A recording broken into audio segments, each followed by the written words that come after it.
നമസ്കാരം. വിനയാസ് വേഡിലേക്ക് എല്ലാവർക്കും സ്വാഗതം. എന്നത്തെയും പോലെ ഇന്നും എല്ലാവർക്കും വളരെയധികം ഉപകാരപ്പെടുന്ന കുറച്ച് ടിപ്സുകളൊക്കെ കളക്ട് ചെയ്തിട്ടാണ് എത്തിയിരിക്കുന്നത്. അതുകൊണ്ട് തന്നെ എല്ലാവരും വീഡിയോ ഒന്ന് സ്കിപ്പ് ചെയ്യാതെ മുഴുവനായിട്ട് കാണാനായിട്ട് ശ്രമിക്കുക. അതുപോലെ നമ്മുടെ ചാനൽ സബ്സ്ക്രൈബ് ചെയ്യാനും ബെല്ലൈക്കൺ ഒന്ന് എനേബിൾ ചെയ്ത് വെക്കാനും മറന്നു പോകല്ലേ. അപ്പോൾ നമുക്കിനി ഒട്ടും സമയം കളയേണ്ട നേരെ വീഡിയോയിലേക്ക് പോകാം. Tip number 1. ഇന്നത്തെ ആദ്യത്തെ ടിപ്പ് വീട്ടമ്മമാർക്ക് വളരെയധികം ഉപകാരപ്പെടുന്ന ഒന്നാണ് കേട്ടോ.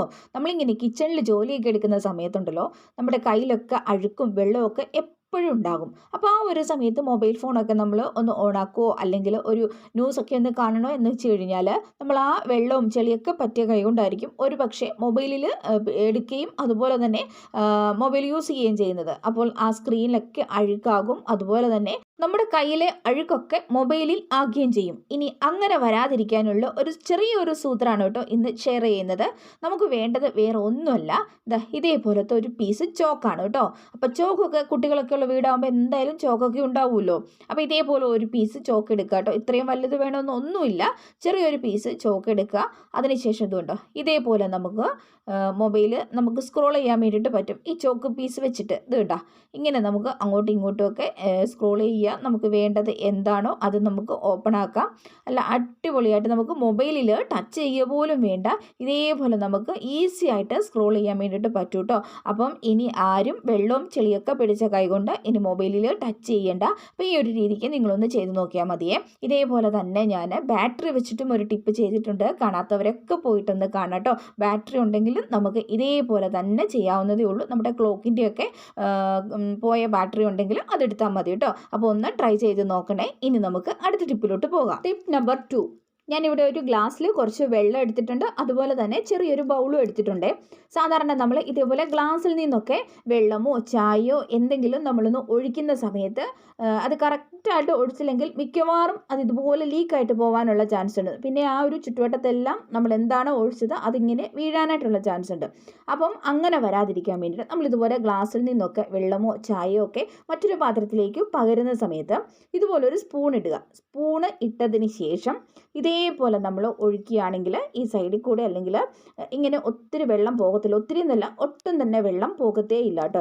ഈസി ആയിട്ട് തന്നെ നമുക്കത് മറ്റൊരു പാത്രത്തിലേക്ക് ഒഴിക്കാവുന്നതാണ് കേട്ടോ. നമ്മൾ ചായയൊക്കെ ആണെങ്കിലും മിക്കവാറും ഇതുപോലെ ഒഴിക്കുന്ന സമയത്ത് പുറത്തേക്ക് പോകാറുണ്ട് അല്ലേ. അപ്പോൾ ഇതുപോലെ കൊച്ചു കൊച്ചു ടിപ്പുകളൊക്കെ ചെയ്യുകയാണെങ്കിൽ വീട്ടമ്മമാർക്ക് വളരെ ബുദ്ധിമുട്ടെന്ന് തോന്നുന്ന ജോലികളൊക്കെ വളരെ സിമ്പിളായിട്ട് തന്നെ നമുക്ക് ചെയ്യാൻ വേണ്ടിയിട്ട് പറ്റും കേട്ടോ. അപ്പോൾ നിങ്ങളും ഇതുപോലൊന്ന് ട്രൈ ചെയ്ത് നോക്കണേ. ഇനി അടുത്ത ടിപ്പിലേക്ക്. Tip number 3. നമ്മൾ ഉപയോഗിക്കുന്ന എണ്ണക്കുപ്പിയുടെ പുറത്തൊക്കെ ഇതുപോലെ എണ്ണ ഇങ്ങനെ എപ്പോഴും ഉണ്ടാകും. നമ്മളെപ്പോഴും ഓയിൽ എടുക്കുന്ന സമയത്ത് ഓയിലൊക്കെ പറ്റിപ്പിടിച്ച് പിന്നെ നമ്മളത് എടുക്കുമ്പം ഇതുപോലെ ഒന്ന് സ്ലിപ്പായി പോയിട്ടുണ്ടെങ്കിൽ എണ്ണ മുഴുവനും വെളിയിൽ പോകും. അപ്പോൾ മിക്കവാറും ഈ ഒരു ചാൻസ് കൂടുതലാണ്. ഇത് നമ്മൾ കൈകൊണ്ട് ഇങ്ങനെ ടച്ച് ചെയ്ത് എടുക്കുന്ന സമയത്ത് ഇതേപോലെ സ്ലിപ്പായിട്ട് പോകുന്നത്. അപ്പോൾ അങ്ങനെ വരാതെ ഇരിക്കാൻ വേണ്ടിയിട്ട് നമുക്ക് ചെയ്യാൻ പറ്റുന്ന 2 ടിപ്പുകളാണ് ഇന്ന് ഷെയർ ചെയ്യുന്നത് കേട്ടോ. അപ്പോൾ ഇതേപോലത്തെ റബ്ബർ ബാൻഡ് ഉണ്ടെങ്കിൽ എടുക്കുക കേട്ടോ. 1 2 എടുക്കാം. ഞാനിപ്പോൾ ഇവിടെ 2 റബ്ബർ ബാൻഡാണ് എടുത്തിരിക്കുന്നത്. എന്നിട്ട് നമ്മൾ ഇതുപോലെ ഈ എണ്ണക്കുപ്പിയുടെ മുകളിൽ ഇതേപോലെ നമ്മളൊന്ന് ചുറ്റി ഇട്ട് കൊടുക്കുന്നുണ്ടേ.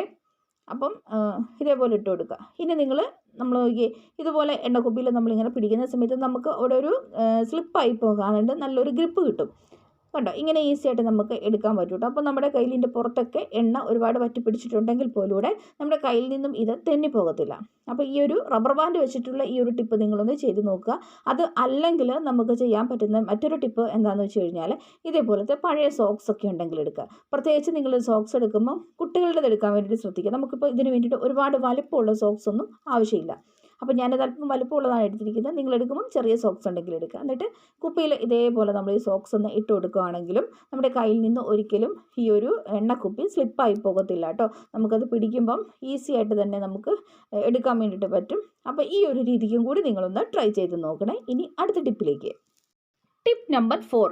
ഇതേപോലെ നമ്മൾ പുതിയ പാത്രങ്ങളൊക്കെ വാങ്ങിക്കുമ്പോൾ അവയുടെ അകത്തും പുറത്തും ഒക്കെയായിട്ട് ഇതേപോലെ കുറേ അധികം സ്റ്റിക്കറുകൾ ഒട്ടിച്ചിരിക്കുന്നത് കാണാം കേട്ടോ. അപ്പം ഇത് സാധാരണ നമ്മൾ വെറുതെ ഇങ്ങനെ വലിച്ചു പറിച്ച് കളഞ്ഞു കഴിഞ്ഞാൽ പകുതി അവിടെ ഇരിക്കും, അതിൻ്റെ ആ ഒരു പശയും അവിടെ ഇരിക്കും. അതിനുശേഷം നമ്മളിത് 2-3 തവണ ഉപയോഗിച്ച് കഴിഞ്ഞ് കഴിയുമ്പം അഴുക്കും ചെളിയൊക്കെ പറ്റി കഴിഞ്ഞ് കഴിയുമ്പം ആ പശയിൽ ഇതിങ്ങനെ ഈ ചെളിയൊക്കെ ആയിട്ട് കുറേ ഭാഗത്ത് ഏത് പാത്രം എടുത്താലും കാണാം സ്റ്റിക്കറിൻ്റെ പശയും അതിൽ കുറേ ചെളിയും അല്ലെങ്കിൽ കുറച്ച് അഴുക്കും. അപ്പോൾ അങ്ങനെ വരാതെ നമ്മൾ ഈ സ്റ്റിക്കർ റിമൂവ് ചെയ്യുന്ന സമയത്ത് അത് കറക്റ്റായിട്ട് റിമൂവ് ചെയ്യുകയാണെങ്കിൽ, അല്ലെങ്കിൽ ആ ഒരു പശ കറക്റ്റായിട്ട് കളയുകയാണെങ്കിൽ തന്നെ നമ്മുടെ പാത്രം നല്ല ക്ലീൻ ആയിട്ടിരിക്കും. അല്ലെങ്കിൽ എവിടെയെങ്കിലുമൊക്കെ ഒരു ഭാഗത്ത് ഇതേപോലെ ഈ പശ പോകത്തുമില്ല, അവിടെ ഇങ്ങനെ ബ്ലാക്ക് കളറിൽ ഇരിക്കുകയും ചെയ്യും. ഈ പശ വെള്ളത്തിൽ അലിയത്തില്ലാത്തത് കൊണ്ട് തന്നെ നമുക്കിത് കളയാൻ വേണ്ടിയിട്ട് കുറച്ച് പാടായിരിക്കും. ഇതേപോലെ ചില സ്റ്റിക്കറുകളൊക്കെ നമുക്ക് അനായാസം റിമൂവ് ചെയ്യാൻ വേണ്ടിയിട്ട് പറ്റും കേട്ടോ. ചിലതൊന്നും ഒട്ടും തന്നെ പോകത്തില്ല. നമ്മൾ എന്തെങ്കിലും ഒക്കെ ഉപയോഗിച്ച് ചുരണ്ടിയോ അതല്ലെങ്കിൽ സ്റ്റീൽ ബൂൾ ഉപയോഗിച്ചോ ഒക്കെ ഉരച്ച് കളഞ്ഞാൽ സ്റ്റീൽ പാത്രമല്ലേ, അതിൽ പോറലുകളൊക്കെ വീഴാൻ വേണ്ടിയിട്ടുള്ള ചാൻസ് വളരെയാണ്. സ്റ്റിക്കർ വളരെ എളുപ്പത്തിൽ റിമൂവ് ചെയ്യാൻ വേണ്ടിയിട്ട് 1-2 ടിപ്പുകൾ പറഞ്ഞുതരാം കേട്ടോ. നമ്മൾ ഇതേപോലെ ഒരു മെഴുകുതിരി എടുക്കുക, അത് അല്ലെങ്കിൽ ലൈറ്റർ ഉണ്ടെങ്കിൽ ലൈറ്റർ എടുത്താലും മതി. അതിനുശേഷം ഈ സ്റ്റിക്കറിൽ ഒന്ന് കാണിച്ച് പെട്ടെന്നൊന്ന് ചൂടാക്കിയിട്ട് എടുക്കുക. ഒരുപാട് നേരം ഒന്നും വെക്കേണ്ട ആവശ്യമില്ല, 2-3 സെക്കൻഡ് ഒന്ന് വെച്ചാൽ മതി. ജസ്റ്റ് നമുക്കൊന്ന് ചൂടായി കിട്ടും. ചൂടായി കിട്ടുന്ന ആ ഒരു സമയത്ത് നമുക്കിത് കണ്ടോ ഇതേപോലെ കൈ പൊള്ളാതെ കണ്ട് പതുക്കെ ഇതുപോലൊന്ന് പൊക്കിയെടുക്കുകയാണെങ്കിൽ കണ്ടോ ഈസി ആയിട്ട് തന്നെ അത് നമുക്ക് റിമൂവ് ആയിട്ട് കിട്ടും. കണ്ടോ ഈസി ആയിട്ട് തന്നെ റിമൂവ് ആയി. ഇനി 2 തുള്ളി വെളിച്ചെണ്ണ ഇതിൻ്റെ മുകളിൽ ഒഴിച്ചു കൊടുത്തിട്ട് ഒരു കോട്ടൻ്റെ തുണി വെച്ചിട്ട് നല്ലതുപോലെ ഒന്ന് റബ്ബ് ചെയ്ത് ഒന്ന് എടുക്കുകയാണെങ്കിൽ തന്നെ നോക്കിക്കേ അടിപൊളിയായിട്ട് ആ പുകക്കറിയൊക്കെ ഒന്ന് പോയിട്ട്, അതുപോലെ തന്നെ പശയുടെ അംശമൊക്കെ ഉണ്ടെങ്കിൽ അതൊക്കെ പോയിട്ട് അടിപൊളിയായിട്ട് നമുക്കത് ക്ലീൻ ആയി കിട്ടും. അപ്പോൾ ഈ ഒരു രീതിക്ക് നിങ്ങളൊന്ന് ട്രൈ ചെയ്ത് നോക്കണേ. ഇനി മറ്റൊരു ടിപ്പ് പറയാം. അടുത്തതായിട്ട് റിമൂവ് ചെയ്യാനുള്ള സ്റ്റിക്കറിലേക്ക് സാനിറ്റൈസർ ഉണ്ടെങ്കിൽ അല്പം സാനിറ്റൈസർ ഒന്ന് സ്പ്രേ ചെയ്ത് കൊടുക്കുക. അതല്ലെങ്കിൽ ആൽക്കഹോൾ ഉണ്ടെങ്കിൽ ആൽക്കഹോൾ എടുത്താൽ മതി, അതല്ലെങ്കിൽ തിന്നർ ഉണ്ടെങ്കിൽ തിന്നർ എടുത്താലും മതി കേട്ടോ. അപ്പോൾ ഇതുപോലെ ഒന്ന് സ്പ്രേ ചെയ്ത് കൊടുത്തിട്ട് ഒരു 5 മിനിറ്റ് ഒന്ന് വെയിറ്റ് ചെയ്യുക. അതിനുശേഷം ഇതേപോലെ നമുക്ക് ഈസി ആയിട്ട് ഇത് റിമൂവ് ചെയ്യാവുന്നതേ ഉള്ളൂ. ആ സമയത്ത് അല്പം പശയൊക്കെ അതിൽ ഉണ്ടെങ്കിൽ നമുക്കതൊന്ന് അല്പം വെളിച്ചെണ്ണ ഉപയോഗിച്ച് ഇതേപോലെ ഒന്ന് റബ്ബ് ചെയ്ത് കൊടുക്കുകയാണെങ്കിൽ ഈസി ആയിട്ട് ആ പശ പൊയ്ക്കുള്ളും. അപ്പോൾ കണ്ടോ അടിപൊളിയായിട്ട് നമുക്ക് ക്ലീൻ ആയി കിട്ടും.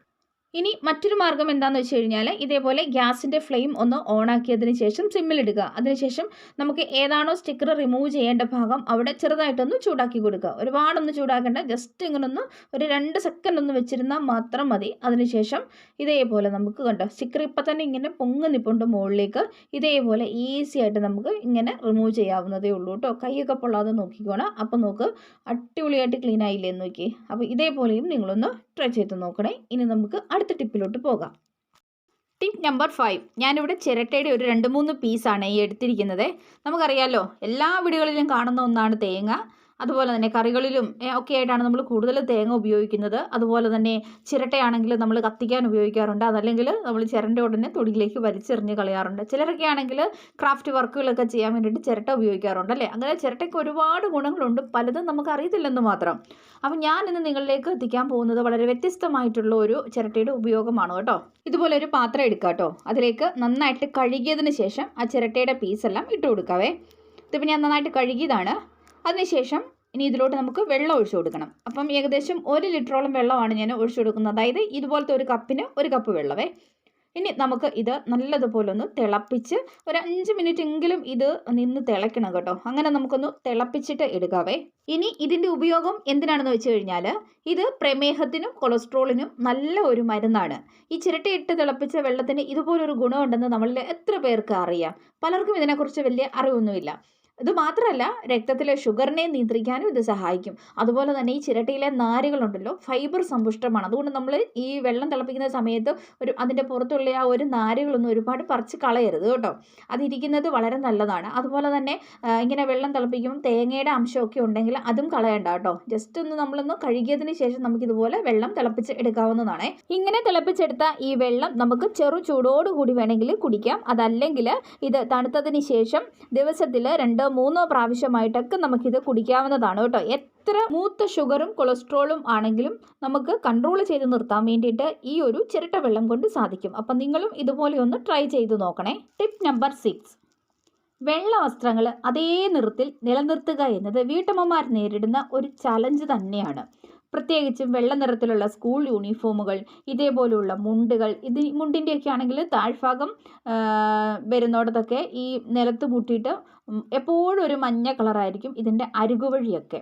അപ്പോൾ പഴകുന്തോറും ഈ വെള്ള വസ്ത്രത്തിൻ്റെ നിറം കുറഞ്ഞു വരും. മാത്രമല്ല പെട്ടെന്ന് തന്നെ അഴുക്കുകളും പാടുകളും ഒക്കെ ഉണ്ടാകുകയും ആ വെള്ള വസ്ത്രത്തിൻ്റെ വെളുപ്പ് നിറം ഒരുമാതിരി ഒരു മങ്ങിയ ഒരു എന്താ പറയുക ഒരു മഞ്ഞ കളറിലേക്ക് മാറുന്നത് നമുക്ക് അറിയാം. എന്നാൽ ഇതിൻ്റെ പുതുമ നിലനിർത്താനും കറകളും പാടുകളും ഒക്കെ പോകാനും നല്ല കിടിലൻ ഒരു ടിപ്പാണ് കേട്ടോ ഇന്ന് അവസാനമായിട്ട് ഷെയർ ചെയ്യാൻ വേണ്ടിയിട്ട് പോകുന്നത്.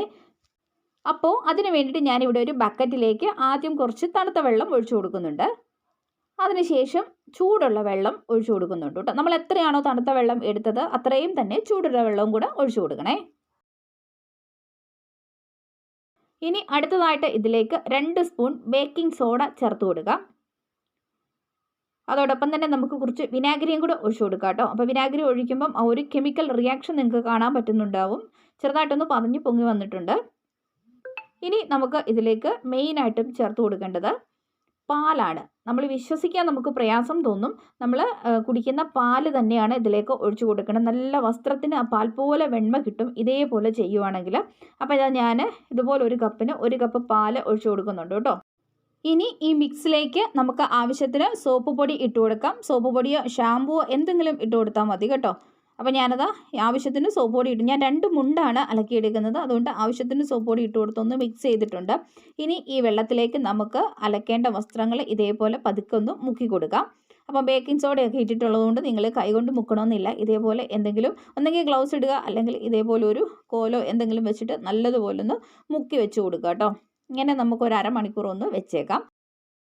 മുങ്ങിക്കിടക്കാൻ പാകത്തിന് വെള്ളം ഒഴിച്ചു കൊടുക്കണേ. ആവശ്യത്തിന് വെള്ളം ഒഴിച്ചു കൊടുക്കണം. അരമണിക്കൂറിന് ശേഷം നമ്മൾ ഈ വെള്ളത്തിലേക്ക് നോക്കുമ്പോൾ തന്നെ അറിയാം കുറേ അധികം ചെളികളെല്ലാം ഇളകി വന്നിട്ടുണ്ട്. ഇത് നമുക്കിനി എങ്ങനെയാണോ നിങ്ങൾ സാധാ രീതിയിൽ വാഷ് ചെയ്യുന്നത് വാഷിംഗ് മെഷീനിൽ ഇട്ടിട്ടാണെങ്കിൽ അങ്ങനെ, അതല്ലെങ്കിൽ കല്ലിൽ വെച്ചിട്ട് എങ്ങനെയാണോ അലക്കിയെടുക്കുന്നത് അതേപോലെ നിങ്ങൾക്ക് അലക്കിയെടുക്കാവുന്നതാണ്. ആ ഒരു സമയത്ത് പറ്റിപ്പിടിച്ചിരിക്കുന്ന അഴുക്കുകളും കറകളും കരിമ്പനും എല്ലാം പൂർണ്ണമായിട്ട് തന്നെ പോകുന്നതായിരിക്കും കേട്ടോ. ഇനി ഇതൊന്നും അല്ലെങ്കിൽ കൈ വെച്ചിട്ട് വെറുതെ ഇങ്ങനെ ഒന്ന് ഉരുപ്പിഴിഞ്ഞിട്ട് എടുത്താലും നല്ല അടിപൊളിയായിട്ട് നമുക്ക് ക്ലീൻ ആയിട്ട് കിട്ടും കേട്ടോ. ഇത് കണ്ടോ, ഇപ്പം ഞാനിത് അലക്കി കൊണ്ടുവന്ന് വെയിലത്ത് ഉണങ്ങാൻ വേണ്ടിയിട്ട് ഇട്ടതാണ്. നിങ്ങൾക്കിത് നോക്കിയാൽ തന്നെ അറിയാമല്ലോ നല്ലൊരു വെണ്മ കിട്ടിയിട്ടുണ്ട്.